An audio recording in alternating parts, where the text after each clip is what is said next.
Europa. Agora vamos falar para pais recentes ou para aqueles que o vão ser em breve, para esclarecer muitas dúvidas que surgem nesta altura.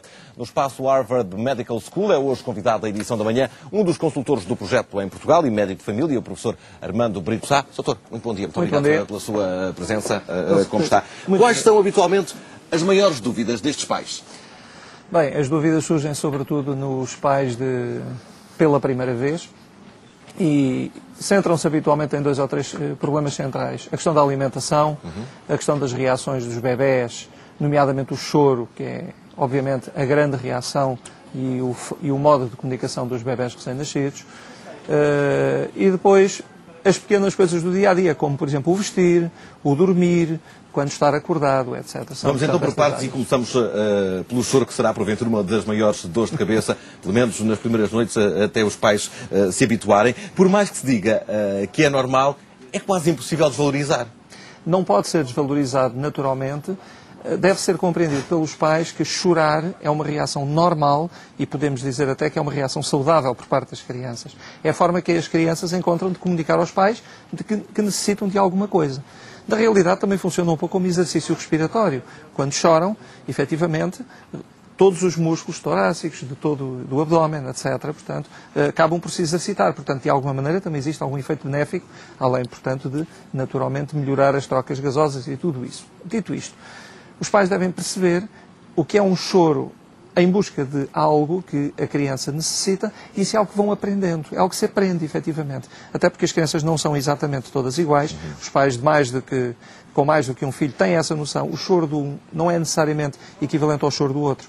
Ao fim de algum tempo, os pais entendem se o problema é um problema de alimentação, se a criança tem fome, se a criança tem frio ou se tem calor, se eventualmente necessita de ser mudada a fralda, se está desconfortável em termos de posição. São normalmente esses os principais aspectos. Há sempre choros diferentes que é possível detectar à partida, ou temos de facto que dar tempo ao tempo para os pais conseguirem interpretar essas diferentes relações? Sim, é necessário dar tempo ao tempo e é algo que os pais vão aprendendo. Naturalmente os primeiros dias são relativamente criadores de ansiedade.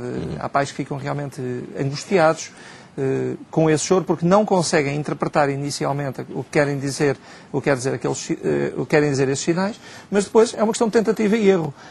Aos poucos vão aprendendo, efetivamente. E a partir de uma certa altura, para um observador externo, aquele choro é perfeitamente igual, mas os pais facilmente identificam, ok, está com fome, ok, precisa de se mudar a fralda. E o médico tem também um papel tranquilizador neste processo? Tem, toda a equipa de saúde tem esse papel de explicar aos pais este tipo de aspectos e, naturalmente, isto é extremamente importante, é haver uma grande disponibilidade da parte da equipa de saúde, médicos e enfermeiros que seguem as crianças, no sentido de realmente, em qualquer altura, esclarecer estas dúvidas, porque elas surgem permanentemente.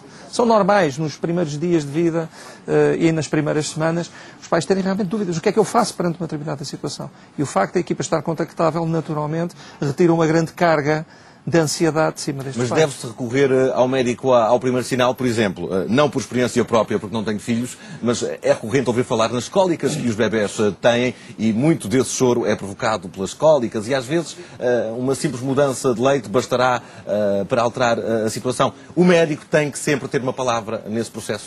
O médico ou um dos enfermeiros que siga, portanto, a criança são realmente os elementos-chave de todo este processo. As cólicas são um outro problema clássico e que realmente pode ser desesperante para os pais. É a criança que não para de chorar, que se estica toda, que adota uma atitude de claro sofrimento e, naturalmente, os pais pretendem encontrar uma solução para aquela situação.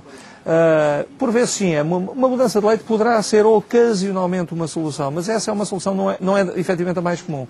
Na maioria dos casos, as medidas mais simples, na realidade, como pegar na criança ao colo, fazer uma massagem suave na barriguinha do bebê, são frequentemente a solução mais eficaz e que melhor resolve o problema. Essas medidas um pouco mais drásticas, se é que podemos utilizar o termo, devem passar sempre pelo conselho de um profissional. Naturalmente. Deve haver um profissional de saúde, um médico ou uma enfermeira com treino nesta área, efetivamente. Doutor, e em que circunstâncias é que um choro deixa de ser normal? E os pais devem, de facto, preocupar-se com esse choro? Um choro que não para de forma alguma deve ser efetivamente avaliado. E quando, naturalmente, uma vez verificados todos os fatores clássicos, alimentação, temperatura da criança, características do conforto do vestuário, higiene, ausência de qualquer irritação, sobretudo a nível da fralda, que é um clássico. Se o bebê efetivamente não para de chorar ao fim, portanto, de algumas horas, naturalmente eventualmente deve ser pedido conselho. Naturalmente, se aparecem outros sintomas, como febre, ou tosse, ou qualquer outro, e esse nós normalmente associamos já a situações de doença, naturalmente a criança deverá ser observada. Agora, há aqui duas atitudes. Uma é perante o bebê muito pequenino, nomeadamente, podemos grosseiramente, obviamente a partir do nascimento, até cerca dos 6 meses. Efetivamente, não se deve esperar muito tempo, até aos 2, 3 meses, digamos que uma observação deverá ser relativamente rápida, poderíamos dizer talvez 24 horas.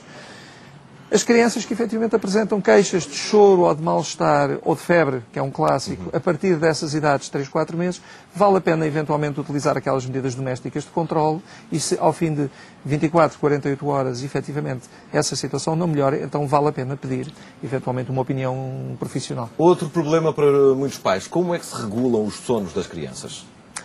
Os sonos das crianças são outra coisa que é muito diferente de criança para criança. E nós falamos com pais cujas crianças têm períodos muito curtos. Estou a falar do recém-nascido, extremamente curto. Sim, estamos a falar dos primeiros meses de vida. Dos primeiros meses de vida, logo. Na primeira fase da vida, as crianças dormem efetivamente períodos relativamente curtos porque necessitam também de se alimentar com maior frequência. Isto é, o bebê recém-nascido e nas primeiras 2 semanas de vida, dorme normalmente períodos de 2, 3 horas e precisa de se alimentar, precisa de mamar.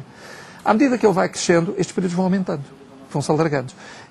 Também as amamentações vão sendo mais intervaladas e em maior quantidade, até, digamos, atingirmos um padrão de sono que não é essencialmente diferente do adulto, portanto, ou das crianças mais velhas.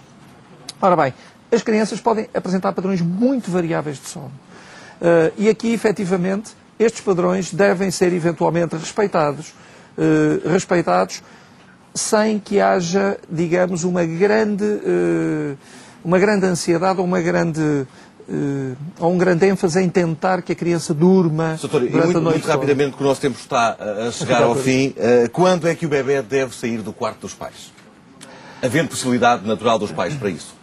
A saída do quarto dos pais normalmente acontece, podemos dizer que ela acontece quando o bebê sai do berço. Isto porquê? Porque o bercinho, que normalmente costuma durar até perto dos 6 meses aproximadamente, o bercinho é muito prático, sobretudo para aquelas mamadas noturnas que eventualmente podem ter de acontecer. No momento em que nós retiramos o bebê do seu berço para a sua caminha, isto pode-se encarar como uma medida geral que funciona. Portanto, deverá ser por essa altura? Por essa altura. Doutor, muito bom dia. Muito obrigado pela sua presença e pelos esclarecimentos que espero tenham sido úteis para muita gente que nos estará a seguir. Muito bom dia. Muito obrigado. Vamos seguir em frente desde o início do ano, que o anúncio era esperado. Por razões